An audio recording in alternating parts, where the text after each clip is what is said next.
Olá pessoal, na nossa videoaula de correção de hoje, nós vamos fazer a correção de alguns exercícios de aplicação da segunda lei de Mendel.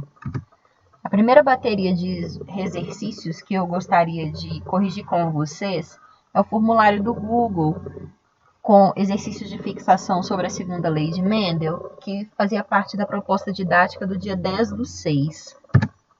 O primeiro exercício proposto é um exercício que faz referência ao enunciado da segunda lei de Mendel, ou lei da segregação independente. Então, ele diz o seguinte: segundo a lei da segregação independente, ou segunda lei de Mendel, primeira afirmativa, 2 ou mais genes determinam cada característica de um ser vivo?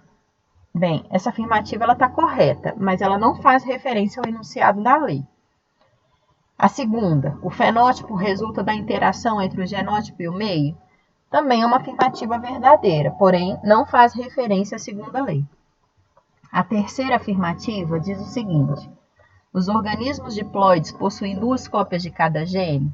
Verdadeiro, porém também sem referenciar a segunda lei. Agora, a quarta afirmativa, ela diz o seguinte: a separação dos alelos de um gene na meiose não interfere na separação dos alelos de genes localizados em outros pares de cromossomos homólogos. Essa sim é a enunciação da segunda lei de Mendel, então seria ela o gabarito da questão. O segundo exercício, ele diz o seguinte: uma célula dupla heterozigota conta 2 pares de alelos, então Azão-Azinho e Bzão-Bzinho, localizados em diferentes pares de cromossomos homólogos, formará por meiose 4 células, sendo, então, quando o indivíduo é Azão-Azinho, Bzão-Bzinho, e esses 2 genes estão localizados em cromossomos diferentes, no processo meiótico eu tenho 4 possibilidades de gametas. Seria a primeira Azão-Bzão, a segunda Azão-Bzinho, a terceira Azinho-Bzão e a quarta Azinho-Bzinho. Então, a segunda afirmativa faz referência a essas combinações possíveis. O terceiro exercício é um exercício de aplicação da segunda lei. Ele diz o seguinte: em milho, o alelo que condiciona a cor púrpura dos grãos é dominante sobre o alelo que condiciona a cor amarela. Então, eu venho cá e escrevo cor púrpura dominante sobre quem define cor amarela. Então, eu escolhi a letra Azinho, que é a primeira letra da característica recessiva. O genótipo do indivíduo amarelo necessariamente é Azinho-Azinho. Então, o indivíduo cor púrpura é Azão alguma coisa. Então, o genótipo possível seria Azão-Azão ou Azinho-Azinho. E grãos cheios são condicionados por um alelo dominante em relação ao alelo que condiciona grãos murchos. Então, grão murcho é Mzinho, o genótipo do indivíduo necessariamente é Mzinho, e o indivíduo com grão cheio seria Mzão alguma coisa. Então, os genótipos possíveis são Mzão ou Mzinho. Uma planta de milho que tem grãos púrpuras e cheios. Então, se essa planta tem grão púrpura, tem cor púrpura e grão cheio, ela é portadora do alelo Azão e do alelo Mzão. No primeiro momento, eu não esclareceria qual que é o outro alelo para esses 2 genes. Porém, a filiação vai me permitir esclarecer esses indivíduos, tá? Cruzada, então, com uma planta com grão amarelo e murcho. Então, necessariamente, esse parceiro desse cruzamento é Azinho-Azinho e Mzinho-Mzinho. Então, desse cruzamento teriam surgido 112 indivíduos que seriam púrpuros e cheios, 103 púrpuros murchos, 91 que seriam amarelos cheios e 94 que seriam amarelos e murchos. E aí, para eu esclarecer os genótipos dos indivíduos que são portadores do alelo dominante, eu vou olhar ou para os pais ou eu vou olhar para os filhos. Então, por exemplo, esse indivíduo aqui que é amarelo murcho é filho desse casal. Então, um Azinho tem que ter vindo do pai, o outro Azinho tem que ter vindo da mãe. Então, eu esclareço que esse genitor aqui é heterozigoto para o gene A e também heterozigoto para o gene M, ok? Então, o filho portador do fenótipo homozigoto, do fenótipo recessivo, né? Ou seja, ele é duplo homozigoto recessivo, ele me permite esclarecer os indivíduos quanto à homozigose ou heterozigose. E esse indivíduo aqui, que é púrpuro e cheio, também é duplo heterozigoto. Por quê? Porque esse genitor dele só tem Azinho e Mzinho para dar. Então, se ele é filho desse indivíduo, ele necessariamente tem que ter dado essa característica. E o mesmo eu vou fazer para o indivíduo que é púrpuro, porém aqui murcho, né? Então, ele também é heterozigoto porque o pai permite, ou a mãe, não sei, esse genitor permite esclarecer, tá? Então, o que eu tenho a dizer desse exercício? Num primeiro momento, você não consegue esclarecer que o genitor púrpuro cheio é heterozigoto. Porém, a prole amarela murcha te permite esclarecer. Da mesma forma, esse genitor, que é portador do fenótipo recessivo para as duas características, te permite esclarecer aqui esse indivíduo que é portador do fenótipo dominante, né? Então, é sempre assim, vocês sempre vão olhar para pais ou para filhos para tentar esclarecer indivíduos, tá? Esse outro exercício, ele também é um exercício de aplicação. Ele fala o seguinte, em melancia, o alelo que condiciona fruto amargo, Bzão, é dominante em relação ao alelo que condiciona fruto doce, Bzinho. Então, amargo é Bzão, fruto doce é Bzinho. Necessariamente, o genótipo desse indivíduo é Bzinho, Bzinho. E o alelo que condiciona manchas amarelas, Szão, é dominante em relação ao alelo que condiciona a ausência de manchas, Szinho. Então, manchas amarelas, Szão, ausência de manchas, Szinho. Necessariamente, nessa condição, o genótipo seria Szinho, Szinho. Os genes para essas duas características têm segregação independente. Então, está te dizendo que aplica-se a segunda lei. Uma planta com genes em homozigose para frutos amargos e para manchas amarelas. Então, essa planta é Bzão, Bzão, Szão, Szão. É cruzada com uma planta com genes em homozigose para frutos doces e sem manchas. Ou seja, ela é cruzada com Bzinho, Bzinho, Szinho, Szinho. A F1 é intercruzada para produzir a F2. E quais são as proporções fenotípicas na F2? Então, do cruzamento desses indivíduos, que são puros, eu vou ter um indivíduo duplo heterozigoto em 100% de F1.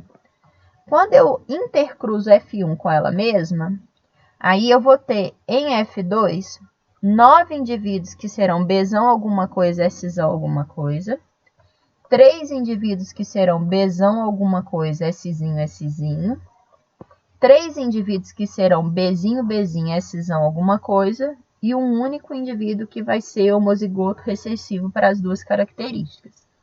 Para visualizar isso, a melhor forma é você criar o quadro de Punnett, montar o quadro de Punnett com os 4 gametas do pai, 4 gametas da mãe e ver as 16 possibilidades.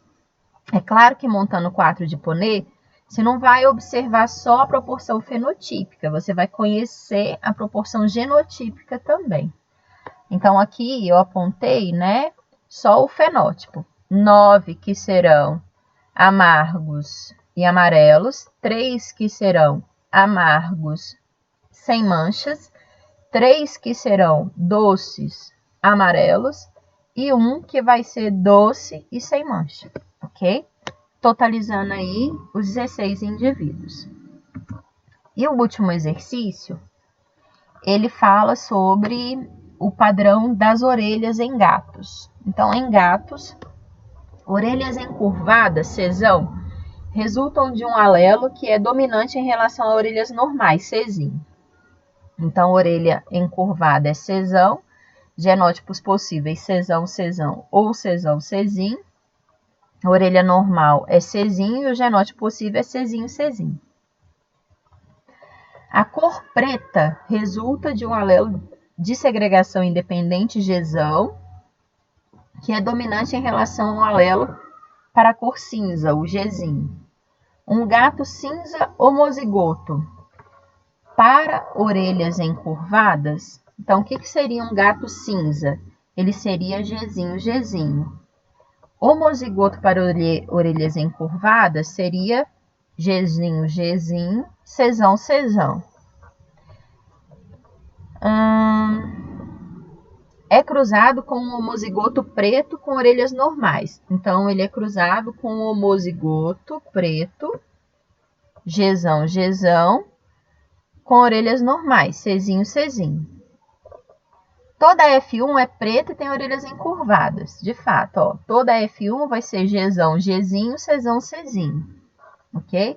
Heterozigota, porque o pai só tem Gzinho para dar e a mãe só tem Czinho para dar. Então, é heterozigota mesmo, tá? Então, vamos lá. Se dois gatos da F1 se reproduzem, ou seja, se intercruzam, que fenótipos e proporções são esperados na F2? Então, da mesma forma, vocês iriam montar os gametas para o pai, os gametas para a mãe, montar o punê com as 16 possibilidades. Vocês achariam 9 que seriam pretos encurvados, 3 que seriam pretos de orelha normal, 3 que seriam cinza encurvados e 1 que seria cinza com a orelha normal, tá? Totalizando aí os 16 indivíduos. Esse último exercício não é o exercício do formulário Google, é um exercício 2 da apostila de vocês. Então, ele é um exercício da FUVEST de São Paulo e ele fala sobre a forma do lobo da orelha, solto ou preso, é determinada geneticamente por um par de alelos. Então, é um único par de alelos. E aí, os indivíduos que são afetados, né, ou seja, que tenham orelhas com o lobo solto, são os coloridinhos. E os indivíduos que têm a orelha com o lobo preso seriam os branquinhos. Quando você bate o olho num heredograma desse, você sempre vai procurar pais iguais com filho diferente. Nessa condição, você assume que o filho é o homozigoto recessivo e os pais necessariamente heterozigotos para a característica em questão, né? Então, se esse indivíduo aqui, 3,6, é um indivíduo azinho, azinho, todos que forem fenotipicamente iguais a ele também serão. Então, 1,1, 2,1, 2,3, 3,1, 3,2, 3,3, 3,7, 3,8 são azinho, azinho. Esses indivíduos aqui, o 2,4 e o 2,5, seriam heterozigotos, né?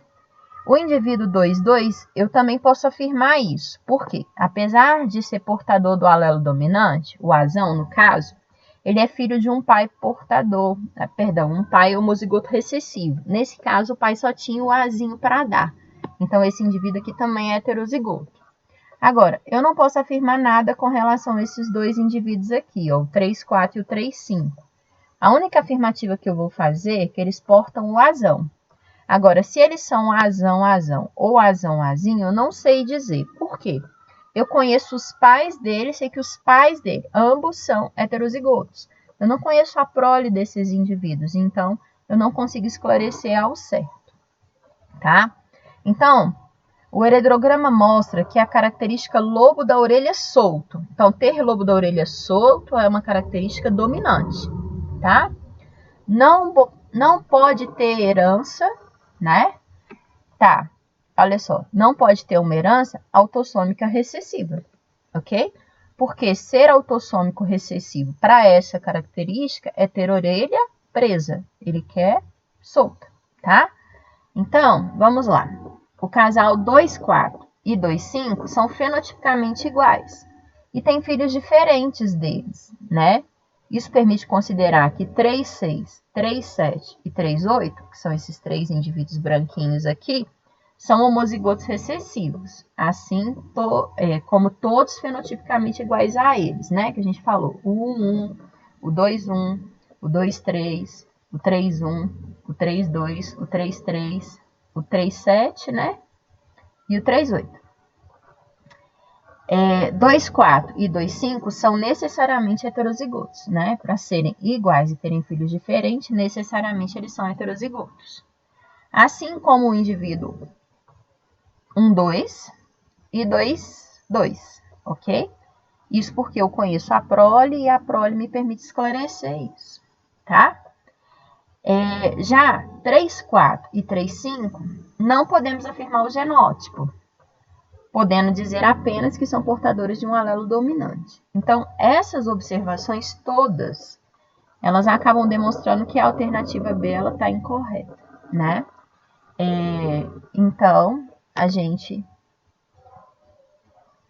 o heredograma mostra que a característica de lobo da orelha solto não pode ter herança autossômica recessiva, porque o casal 2,4 e 2,5 tem uma filha e 2 filhos com lobos das orelhas presos, né? Não é uma afirmativa verdadeira, tá? Então, o gabarito para essa questão seria a letra B. Então, pessoal, eu espero ter conseguido ajudar vocês. Muitos exercícios têm a resolução comentada também na apostila de vocês, por isso que eu não estou fazendo a correção delas aqui, tá? E outros a gente corrigiu naquela videoaula em videoconferência, tá? Então, eu espero que tenha ajudado vocês e até a próxima oportunidade.